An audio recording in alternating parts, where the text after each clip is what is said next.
বিসমিল্লাহির রহমানির রহিম।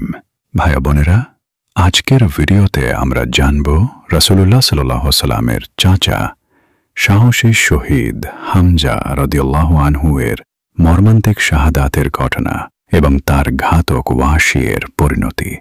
এটা কেবল এক যুদ্ধের গল্প নয়, এটা তাওবার, অনুশোচনার আর ইসলামের ক্ষমাশীলতার এক ঐতিহাসিক শিক্ষা। উহুদের যুদ্ধ। মুসলিমরা প্রতিপক্ষ কুরাইশ বাহিনীর সঙ্গে কঠিন যুদ্ধে লিপ্ত। হামজা রাদিয়াল্লাহু আনহু একজন নির্ভীক বীর। তিনি তলোয়ার হাতে কাফেরদের একের পর এক সৈন্যকে ধ্বংস করছিলেন, কিন্তু দূর থেকে দাঁড়িয়েছিল এক ব্যক্তি, নাম ওয়াহশী ইবনে হারব। সে ছিল একজন দাস। তার প্রভু ও প্রভুর স্ত্রী হিন্দা বলেছিল, তুমি যদি হামজাকে হত্যা করো তবে তুমি স্বাধীন। ওয়াহশী বলল, আমি কেবল একটি কাজ পারি, দূর থেকে বর্ষা ছুঁড়তে। অবশেষে সুযোগ এলো। হামজা রাদিয়াল্লাহু আনহু কাফেরদের মাঝে লড়ছেন। হঠাৎ পেছন থেকে ওয়াহশী ছুঁড়ে মারল সেই মরণাস্ত্র। বর্ষাটি বিদ্ধ হল হামজার দেহে। তিনি পড়ে গেলেন মাটিতে। হামজা শাহাদাত বরণ করলেন। এরপর হিন্দা এসে তার মরদেহ বিকৃত করল। তিনি হামজার কলিজা চিবিয়ে ফেললেন। এই ঘটনা রাসূলুল্লাহ সাল্লাল্লাহু আলাইহি ওয়াসাল্লাম ও গোটা উম্মাহর হৃদয় ভেঙে দেয়। কিন্তু গল্প এখানেই শেষ না। কয়েক বছর পর যখন মক্কা বিজয় হল, ওয়াহশী তখন ইসলাম গ্রহণ করে মদিনায় আসে।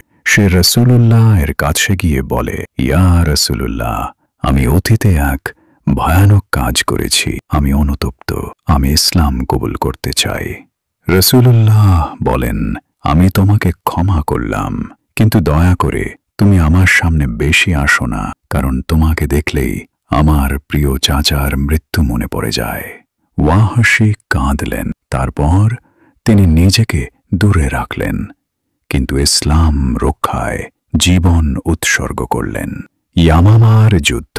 মিথ্যানবী মুসাইলামা কাজ্জাবের বিরুদ্ধে মুসলিম বাহিনী যুদ্ধ করছিল, আর সেই যুদ্ধে ওয়াহশী সেই একই বর্ষা নিয়ে হাজির।